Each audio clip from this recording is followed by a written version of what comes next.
नमस्ते प्रणाम भैया। बहुत दुख के साथ कहे पड़ता भैया एगो हमानी के गाना वाला शान अधवान वहाँ के सुप्रसिद्ध गीतकार मंटू भैया रनी है और गाना के चोरा के खेसारी लाल यादव गा दिले बड़े। ठीक बा, गाना का पोस्टर वो लोग सामने रहता है, हमनी के गाना हो चैनल पर मार का स्ट्राइक भाई, हमनी के गाना का डिलीट करवा दिले बड़े। भैया आप सब जितना भी जनता इंस्टाग्राम परिवार, यूट्यूब परिवार और व्हाट्सएप परिवार फैमिली देखतन जा, आप सब हमनी के सपोर्ट करी।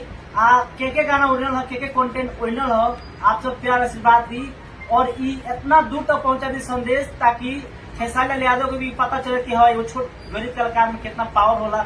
आप सब दिखा दी भैया, बस हाथ जोड़ के विनती बा, ये निहोरा बा। और गाना के चोरा के खेसारी लाल यादव गा दिले बड़े। ठीक बा, गाना का पोस्टर वो लोग सामने रहता है, हमनी के गाना हो चैनल पर मार का स्ट्राइक भाई, हमनी के गाना का डिलीट करवा दिले बड़े। भैया आप सब जितना भी जनता इंस्टाग्राम परिवार, यूट्यूब परिवार और व्हाट्सएप परिवार फैमिली देखतन जा, आप सब हमनी के सपोर्ट करी।